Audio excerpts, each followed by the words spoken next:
चुनाव तो 5 राज्यों में हो रहे हैं, लेकिन सबसे ज्यादा निगाहें उत्तर प्रदेश पर हैं। और हो भी क्यों ना, सियासी तौर पर यूपी सबसे महत्वपूर्ण सूबा है।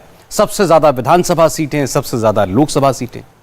यही वजह है कि यूपी को फतह करना सियासी रूप से सबसे मुश्किल माना जाता है। यूपी को जीतने के लिए जातीय समीकरण साधने होते हैं। जाति और उपजाति में बटे समाज को साथ लाना होता है। 2017 में तो बीजेपी की ऐसी लहर थी कि सारे सियासी समीकरण धरे के धरे रह गए। लेकिन क्या बीजेपी इतिहास को दोहरा पाएगी, या बीजेपी को रोकने के लिए दूसरी पार्टियां क्या जातीय गणित बैठा रही हैं? इन सवालों के जवाब जानने के लिए देखिए ये रिपोर्ट।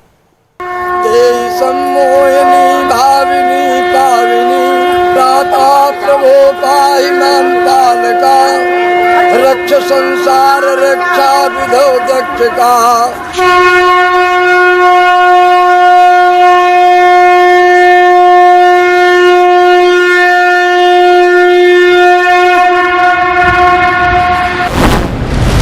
तो आखिरकार राजनीतिक रूप से देश के सबसे बड़े और सबसे अहम सूबे में चुनावी शंखनाद का ऐलान हो गया है। लोकसभा इलेक्शन के बाद जिस राज्य के चुनाव पर सबकी नजर रहती है, उस राज्य यानी उत्तर प्रदेश में चुनाव की तारीखों का ऐलान हो गया।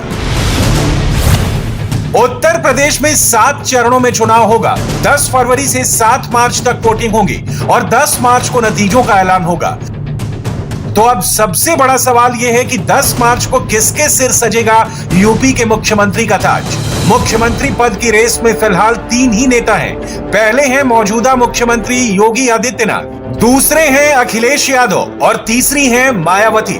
मार्च को मुख्यमंत्री बनने के लिए ये तीनों ही नेता जी जान से मेहनत करने में जुटे हैं। लेकिन मुख्यमंत्री तो वही बनेगा जो उत्तर प्रदेश के जातिगत आंकड़ों को सफलतापूर्वक साध पाएगा। उत्तर प्रदेश और बिहार 2 ऐसे राज्य हैं जहां चुनाव जीतने के लिए कास्ट इक्वेशन यानी जातिगत समीकरण दुरुस्त करने होते हैं। 2017 के विधानसभा चुनाव में बीजेपी ने जातिगत समीकरण ठीक किए, साथ में दूसरी पार्टियों के जातिगत वोट बैंक में सेंध भी लगाई। जातियों के आधार पर वोट करने वाले हिंदू समाज को राष्ट्रवाद और हिंदुत्व के नाम पर बीजेपी से जोड़ा, साथ में यूपी में जो वोटिंग पैटर्न कई दशक से चला आ रहा था उससे तोड़ा। यही वजह है कि 325 सीट जीतकर बीजेपी ने ऐतिहासिक बहुमत हासिल किया। देश में यूपी और बिहार ही ऐसे राज्य हैं जहां चुनावी कामयाबी पाने के लिए कास्ट इक्वेशन यानी जातीय समीकरणों को साधना होता है। 2017 के चुनाव में बीजेपी ने न सिर्फ जातीय समीकरण सही बिठाए, बल्कि दूसरी पार्टियों के जातिगत वोट बैंक में भी सेंध लगाई। जाति के नाम पर वोट करने वाले हिंदू समाज को राष्ट्रवाद और हिंदुत्व के नाम पर बीजेपी से जोड़ा। यूपी की राजनीति में कई दशक से जारी वोटिंग पैटर्न को तोड़ा। इसलिए पार्टी को 325 सीटों के साथ ऐतिहासिक बहुमत मिला। अब सवाल यह है कि 2022 के चुनाव में क्या होगा? ब्राह्मण वोट किधर जाएंगे? क्या ओबीसी वोट एक बार फिर पिछड़ा और अति पिछड़ा में बटेगा? क्या 2017 की तरह यादव और गैर यादव पिछड़ा वर्ग का वोटिंग पैटर्न अलग होगा? क्या एक बार फिर मायावती की पार्टी दलितों में सिर्फ जाटव वोटों तक ही सीमित रह जाएगी? सवाल बड़े हैं, इसलिए इनका जवाब विस्तार में जानना जरूरी है। हम एक एक करके आपको यूपी के जातीय समीकरण और उनकी संभावित पसंद के बारे में बताते हैं। ब्राह्मणों का आशीर्वाद किसे? यूपी की सियासत में कई दशकों बाद ऐसा हो रहा है जब सभी बड़ी सियासी पार्टियां ब्राह्मण वोटों को लुभाने में जुटी हैं। यूपी में ब्राह्मण वोटरों की तादाद करीब 12% है और भूमिहारों को भी मिला दें तो यह संख्या 16% तक हो जाती है। राम मंदिर आंदोलन के बाद से यह माना जाता रहा है कि ब्राह्मणों का वोट बीजेपी के खाते में जाता है, लेकिन 2007 में मायावती को बड़े पैमाने पर ब्राह्मणों के वोट मिले थे और उन्होंने सरकार बनाई थी। इस बार भी समाजवादी पार्टी, बीएसपी और कांग्रेस ने ब्राह्मण वोटों से ही उम्मीद लगा रखी है। ब्राह्मणों को अपने पक्ष में करने के लिए ये पार्टियां मुख्यमंत्री योगी आदित्यनाथ पर यह आरोप लगाती रही हैं कि योगी राज में सिर्फ उन्हीं की जाति यानी ठाकुरों का बोलबाला रहा, ब्राह्मणों की कद्र नहीं हुई है। यही वजह है कि ब्राह्मणों को लुभाने के लिए बीएसपी और समाजवादी पार्टी प्रबुद्ध सम्मेलन कर रही है। समाजवादी पार्टी तो एक कदम आगे बढ़ गई है। समाजवादी पार्टी अलग अलग शहरों में भगवान परशुराम की प्रतिमा लगवा रही है। 3 जनवरी को अखिलेश यादव ने पूर्वांचल एक्सप्रेस वे के पास भगवान परशुराम की 7 फीट ऊंची प्रतिमा का अनावरण किया। अखिलेश ने कहा कि परशुराम जी का आशीर्वाद उनके साथ है और इस बार समाजवादी पार्टी की ही सरकार बनेगी। यहाँ हमने देखा कि बहुत सारे नारे लिखे हुए हैं कि ब्राह्मण शंख बजाएगा, अखिलेश जी की सरकार बनाएगा। ये देखिए, ये कार्यकर्ता और वहाँ के लोग नारा बनाते हैं और मुझे खुशी है कि अगर इस तरह का नारा बना है, अगर ये नारा बना है तो कहीं न कहीं इस नारे के मकसद के पीछे समर्थन होगा और उस समाज के लोग समर्थन देना चाहते हैं और अगर समर्थन ही लोकतंत्र में मिल जाए तो उससे बड़ी जीत क्या हो सकती है। तो ब्राह्मण भी आएंगे समाजवादी पार्टी में? सवाल ये नहीं है। जिस समय समाजवादी पार्टी ने सरकार बनाई थी, ब्रह्मा संघ त्रिपाठी मंत्री थे, स्पीकर हमारे माता प्रसाद पांडे थी। सवाल ये नहीं, सवाल ये कि जो लोग जुड़ना चाहते हैं उनका जोड़ने का काम समाजवादी पार्टी करेगी। कांग्रेस ने गांधी परिवार के नाम पर ब्राह्मण वोटरों का साथ मिलने की उम्मीद लगा रखी है, क्योंकि नेहरू गांधी परिवार खुद ब्राह्मण है। लेकिन इस बार बीजेपी के भीतर ब्राह्मण वोटरों को लेकर थोड़ा डर है। 2017 में ब्राह्मणों ने बीजेपी को ही वोट दिया था।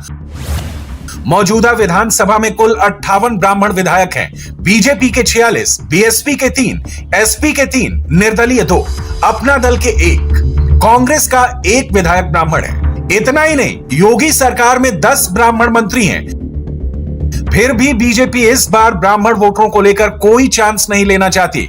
इसलिए पहले जितिन प्रसाद को कांग्रेस से बीजेपी में शामिल करवाया गया, उन्हें योगी सरकार में मंत्री बनवाया।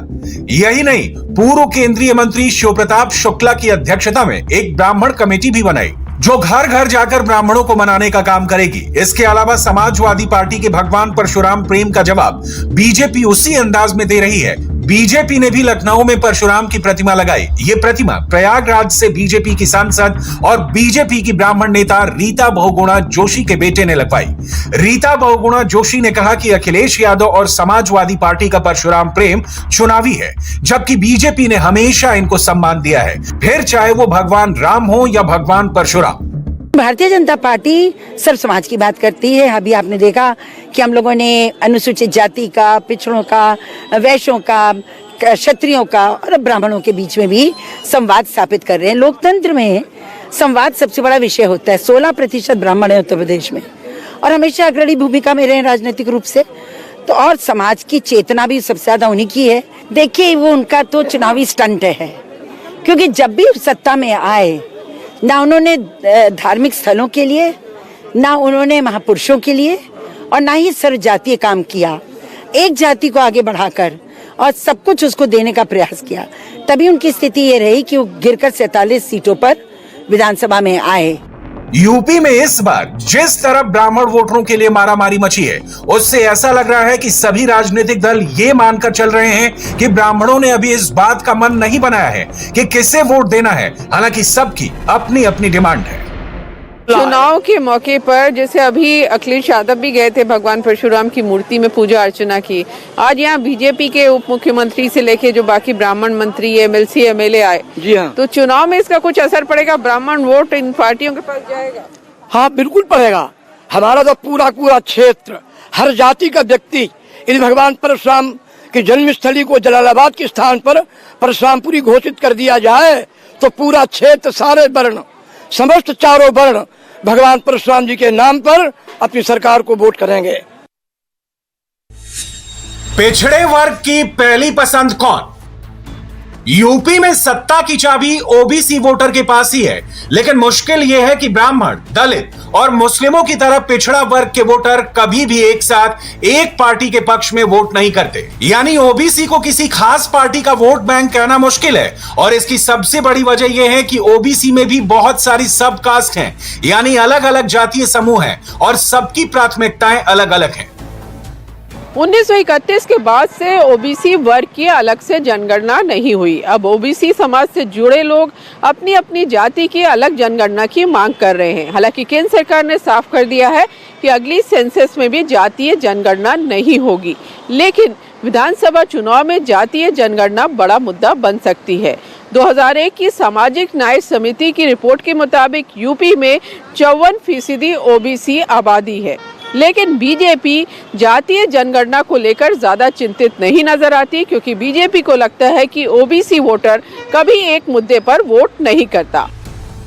उत्तर प्रदेश पिछड़ा आयोग के डेटा के मुताबिक यूपी में अब तक कुल 79 जातियां ओबीसी में शामिल हैं। 70 अन्य जातियों ने खुद को ओबीसी लिस्ट में शामिल करने के लिए आयोग के पास आवेदन किया है। ओबीसी की इन 70 जातियों में यादवों की आबादी सबसे ज्यादा 21.1% है, यानी 70 जातियों में सिर्फ यादव जाति का हिस्सा करीब 20% है। और इस ओबीसी को मिलने वाले आरक्षण की बात हो तो फिर उसका फायदा यादव समाज अपनी जनसंख्या की तुलना में बहुत ज्यादा उठाता है, और यही मुद्दा ओबीसी मतदाताओं के वोटिंग पैटर्न को काफी हद तक प्रभावित करता है। 2017 के चुनाव में बीजेपी ने इसी मुद्दे के सहारे ओबीसी वोटर्स में सेंध लगाई थी। पिछले चुनाव में क्या हुआ था और अगले महीने से यूपी में होने वाले वोटिंग में क्या हो सकता है, इस पर चर्चा करने से पहले देख लेते हैं ओबीसी वर्ग में किस जाति की कितनी संख्या है। सबसे ज्यादा आबादी तो यादवों की है। ओबीसी में यादवों की संख्या 21.1%, कुर्मी 7.5%, लोध 4.9%, गणरिया पाल 4.4%, निषाद मल्लाह 4.3%, तेली शाहू 4%, जाट 3.6%, कुम्हार प्रजापति 3.4%, कहार कश्यप 3.3%, कुशवाहा शाक्य 3.2%, नाई 3%, राजभर 2.4% हैं, गुर्जर 2.12% हैं। अब आप ही सोचिए, जो मतदाता वर्ग किसी प्रदेश की आबादी में आधी के करीब हिस्सेदारी रखता हो, उसके समर्थन के बिना कोई राजनीतिक दल सत्ता में काबिज होने की कैसे सोच सकता है। अब सवाल उठता है कि उत्तर प्रदेश का ओबीसी वर्ग वोट किसको करता है। इसका जवाब यह है, 90% से ज्यादा यादव समाज समाजवादी पार्टी को वोट करता है। बीजेपी भी इस बात को जानती है, इसलिए 2017 के चुनाव में उसने गैर यादव ओबीसी वोटर्स पर ध्यान दिया और कामयाबी हासिल की। अलग अलग ओबीसी समाज के नेताओं को अपने साथ मिलाया, जैसे कि पूर्वी यूपी की करीब 100 से ज्यादा सीटों पर प्रभाव रखने वाले राजभर समाज के ओम प्रकाश राजभर पिछली बार बीजेपी के साथ थे, लेकिन सुहेल देव भारतीय समाज पार्टी के अध्यक्ष ओम प्रकाश राजभर इस बार अखिलेश यादव के साथ हैं, और वो अभी से अखिलेश यादव को यूपी का भावी मुख्यमंत्री कहने लगे हैं। माननीय भावी मुख्यमंत्री जी बगल में है, ऐसे ही 2022 के बाद बगलिए में रहा। 300 यूनिट बिजली पूरे उत्तर प्रदेश में सरकार बनते ही माननीय मुख्यमंत्री जी से देख रहा है। गरीबों का इलाज फ्री में होगा, और प्रदेश में जो नफरत की राजनीति हो रही, उस नफरत की राजनीति को खत्म करने का काम माननीय अखिलेश यादव जी करेंगे।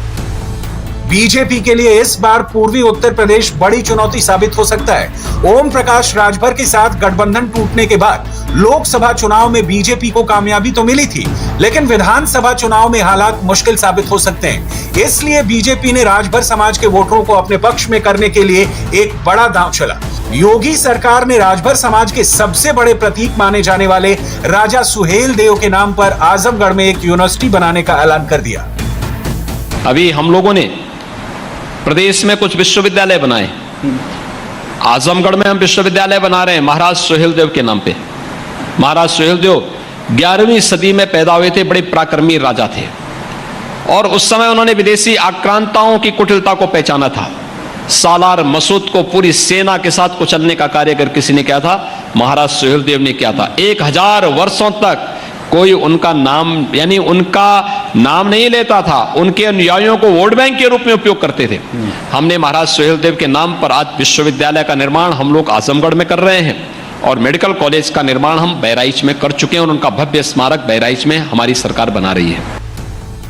बीजेपी को अगर अब भी ओबीसी वोटर्स पर भरोसा है, तो इसकी सबसे बड़ी वजह यह है कि पिछले 2 लोकसभा चुनाव और 2017 के विधानसभा चुनाव में इस वर्ग के मतदाताओं ने बीजेपी को काफी सपोर्ट किया।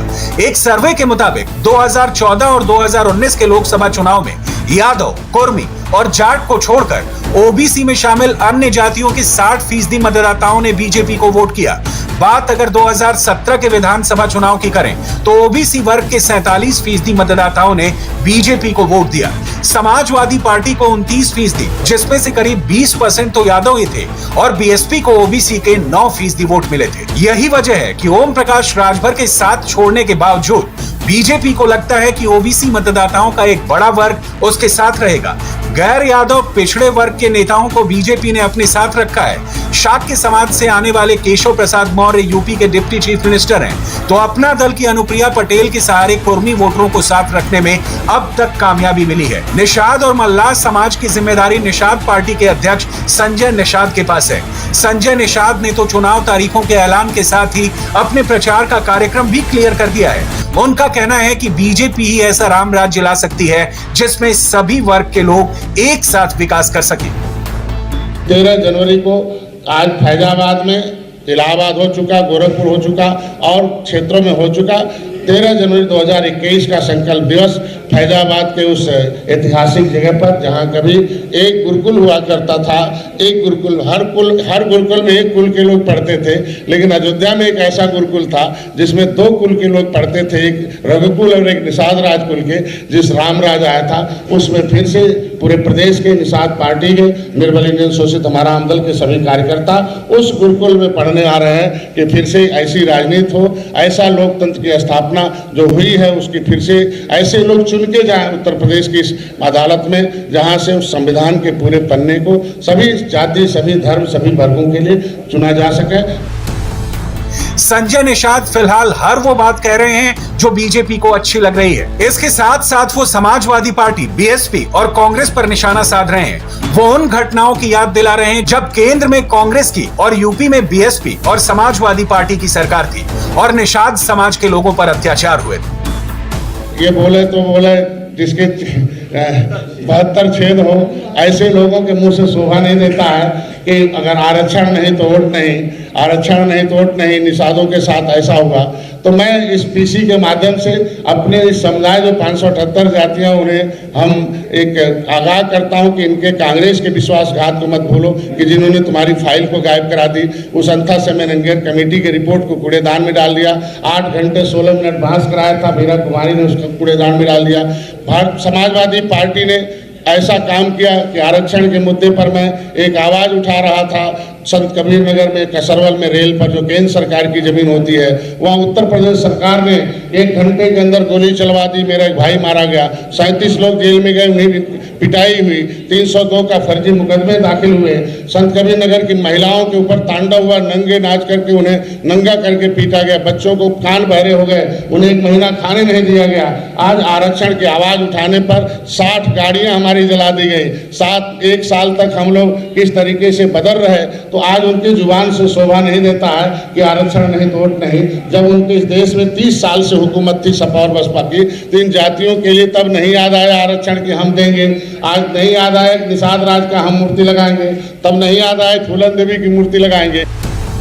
यूपी में इस बार के चुनाव में जाट वोटर भी अहम भूमिका निभा सकते हैं। 2013 के मुजफ्फरनगर में हुए दंगों की वजह से जाट समाज का समाजवादी पार्टी से मोह भंग हुआ। दंगों में आजम खान के रोल पर सवाल उठे तो जाट वोटर बीजेपी की तरफ मुड़ गए।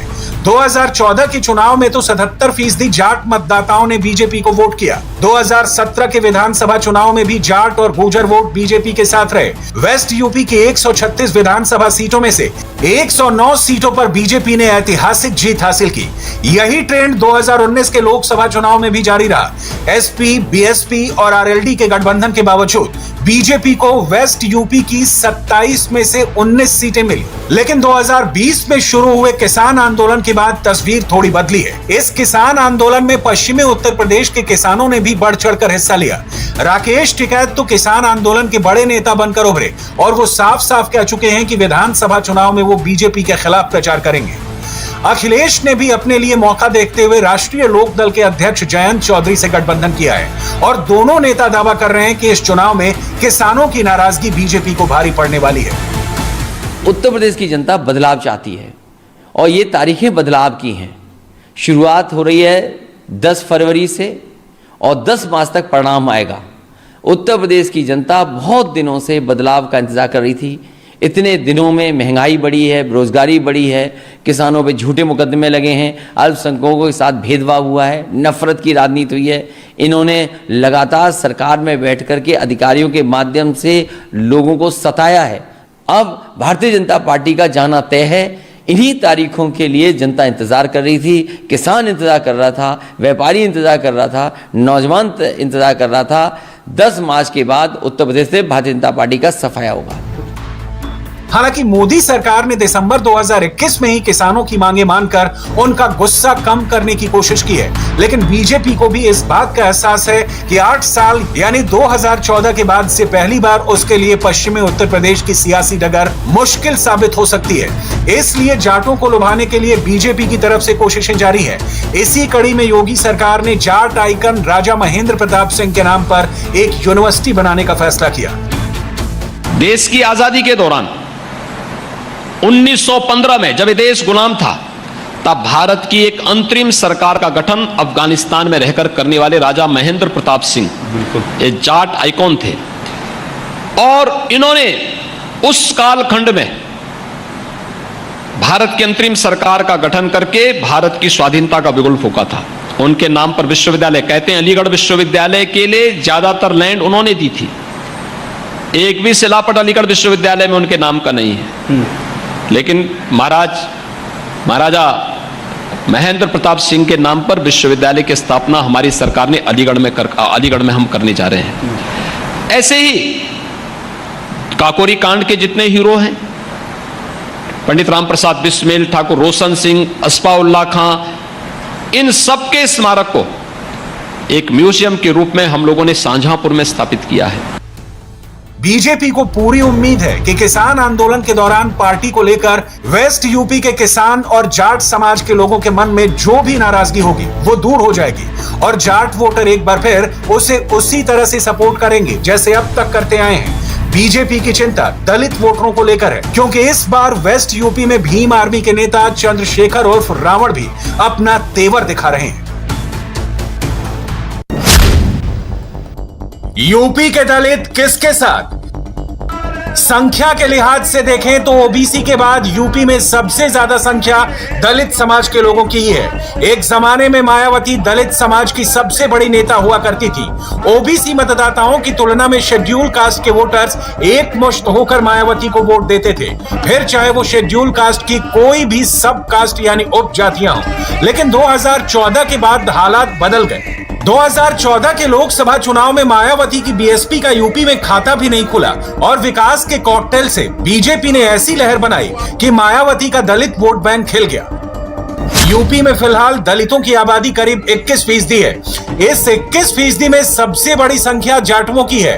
दलितों में जाटवों की हिस्सेदारी करीब 54% है। मायावती भी इसी जाटो समाज से आती हैं। इसके अलावा दलितों की 66 उपजातियां हैं, जिनमें 55 ऐसी उपजातियां हैं जिनकी आबादी ज्यादा नहीं। 21% को 2 भागों में बांट दें तो 14% जाटो हैं और बाकियों की संख्या 7% है। अगर इन बाकी 7% गैर जाटो दलितों की बात करें तो इसमें पासी 16%, धोबी, गोरी और वाल्मीकि 15% और गोंड, धानुक और खटी करीब 5% हैं। कुल मिलाकर पूरे उत्तर प्रदेश में 42 ऐसे जिले हैं जहां दलितों की संख्या 20% से ज्यादा है। पिछले दोनों लोकसभा चुनाव और 2017 के विधानसभा चुनाव में बीजेपी और दूसरे दलों ने गैर जाटो दलित वोटर्स को लुभाने की कोशिश की, क्योंकि जाटो मतदाता अब भी काफी हद तक मायावती के साथ है।